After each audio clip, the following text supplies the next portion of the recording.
Good evening, everybody. Myself, Dr. M. N. Siddhalingappan, Assistant Professor in Economics, Government First Grade College, Bagalkot, Karnataka.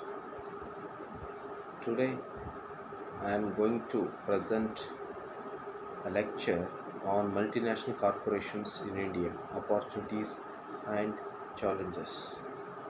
Now, as far multinational corporations in India is concerned, let us go through the brief historical perspective and its meaning. MNCs are the product of industrial evolution and advancement of technology, transportation, and telecommunication in the world. Now, the meaning of MNCs.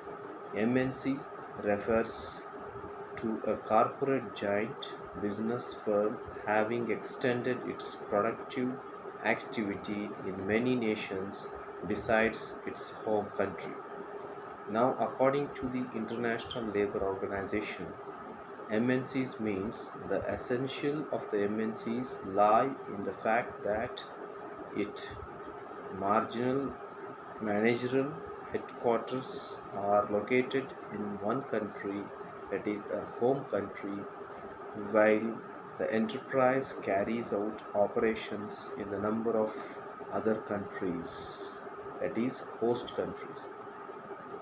Now, MNC is referred as an international, transnational, and global corporations. Multinational is a terminology of American, whereas the transnational is the terminology of European.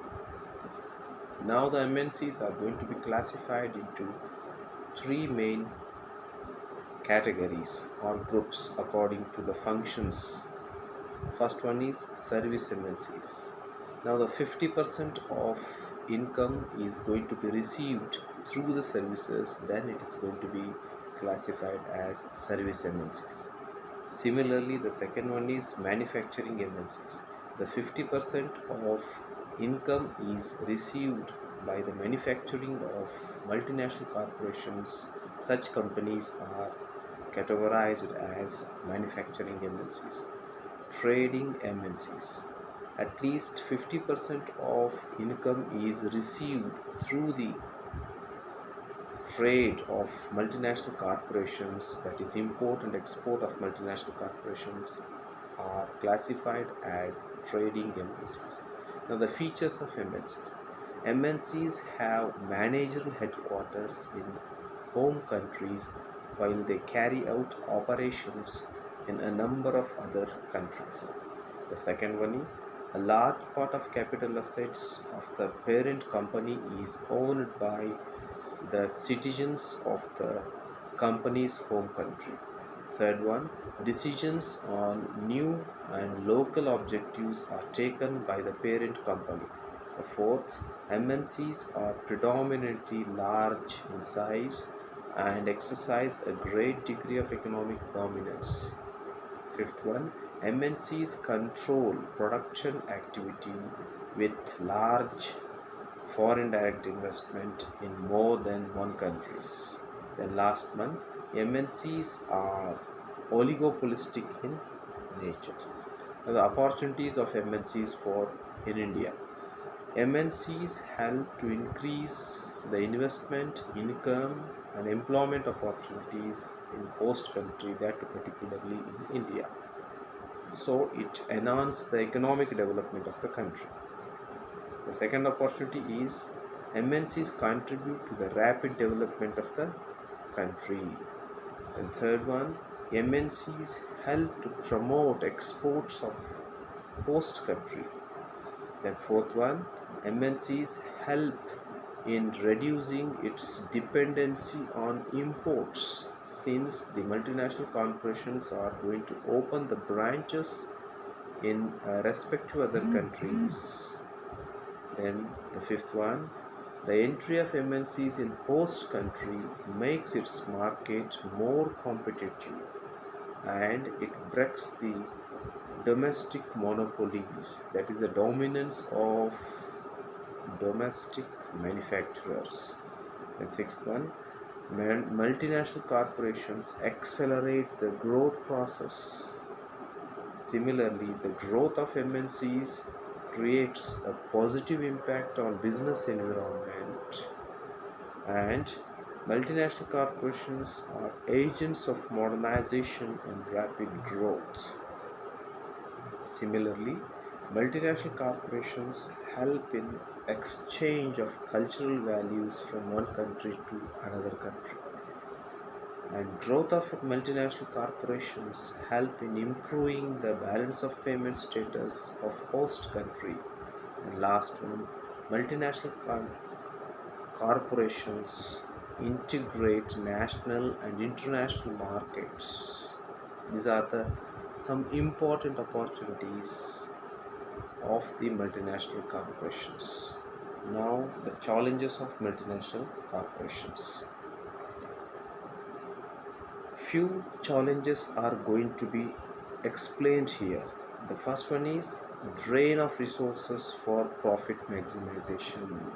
The main motto of multinational corporations is to maximize the profit. Because of the profit maximizations, the resources are going to be exploited and drained towards the foreign countries. The second one, strain of scarce foreign exchange reserves. A possibility of foreign exchange reserves are going to be reduced. The third one, minimum transfer of technologies. Since the multinational corporations are mainly controlled by managerial capacity of a particular foreign country where it is going to export a lower quality and quantity of technology towards the other developing or poor nations. And another challenge is insignificant employment potentials, because the main key posts of multinational corporations are going to be controlled and held by the foreign countries.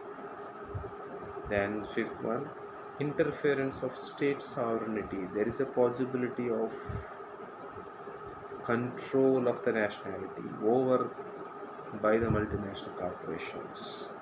Then seventh one, influence of culture, ill effect of advertisements on Indian culture.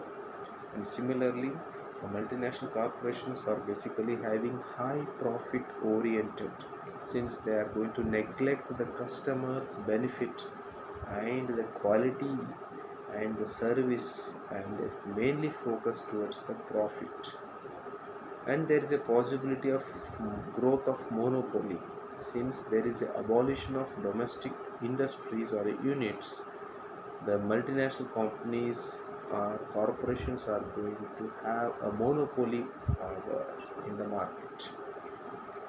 Depletion of a non-renewable resources is the another important challenge, and the multinational corporations may try to avoid of taxes by showing false accounts, maintaining a false account. They may hide their true transactions or accounts or import and exports and revenues and expenditures of multinational corporations. It may leads to the evasion of taxes, and there is a great fall of revenue collections of a host country, that is Indian government. And another challenge is there is an economic threat for Indian economy, and this is how the multinational corporations can be seen as a global politics. It means that MNCs can be seen as a power in global politics. Thank you very much.